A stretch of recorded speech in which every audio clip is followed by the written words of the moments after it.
Hello बच्चों, नानी की पढ़ाई में आपका स्वागत है। आज हम हिंदी की पाठ्य पुस्तक वसंत भाग 2 के प्रश्न उत्तर करेंगे। पाठ क्रमांक 8, शाम एक किसान। बच्चों, पहला प्रश्न है, इस कविता में शाम के दृश्य को किसान के रूप में दिखाया गया है। यह एक रूपक है। इसे बचाने के लिए 5 एक रूपताओं की जोड़ी बनाई गई है। उन्हें उपमा कहते हैं।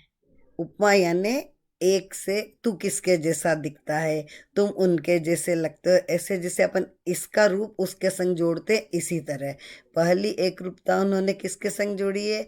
आकाश और साफे में दिखाते हुए कवि में आकाश का साफा वाक्यांश आया है।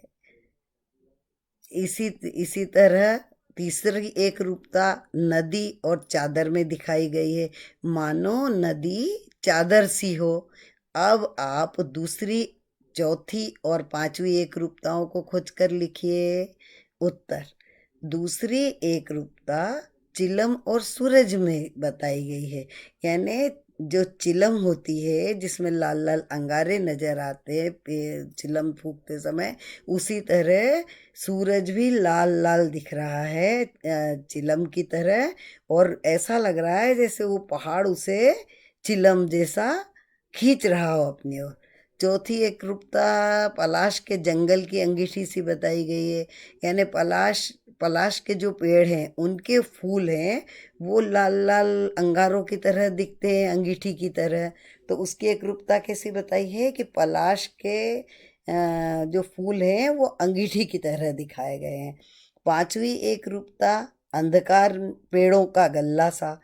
तो ये एक रूपता बताई कि जब अंधेरा हो जाता है तो दूर पेड़ ऐसे लगते हैं पूर्व की दिशा में, उन पर जब अंधेरा आ जाता है तो जैसे भेड़े बैठी हो गल्ले जैसा, यानी इकट्ठा झुंड। प्रश्न क्रमांक 2, शाम का दृश्य अपने घर की छत या खिड़की से देखकर बताइए।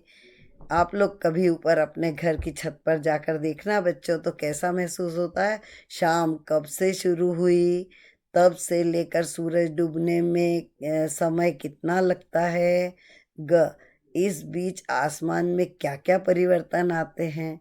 तो बच्चों उत्तर है, शाम में घर की छत पर या खिड़की से देखने पर पता चलता है कि क, सूर्य के पश्चिम में पहुंचने के साथ साथ ही संध्या होने का रंगत होने लगता है।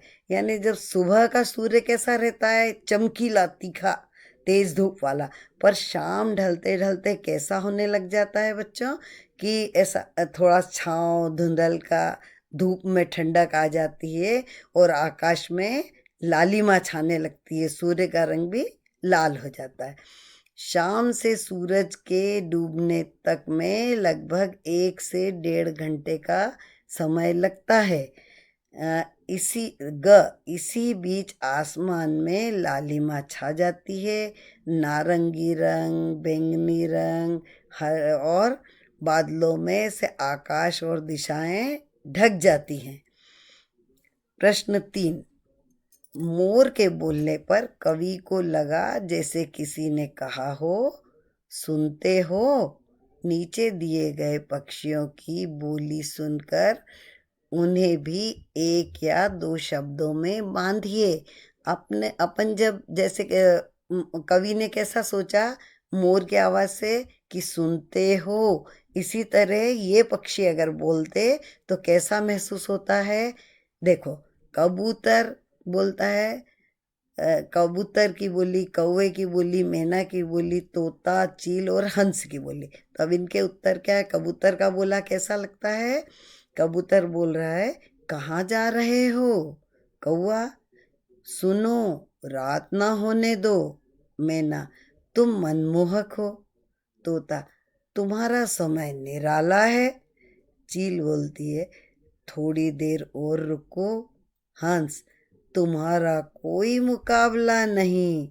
इस प्रकार बच्चों अपनी अपनी सोच के साथ ये छोटे छोटे से उत्तरों को देखो, समझो और इनके उत्तर बड़े प्यार से अच्छी तरह से करो।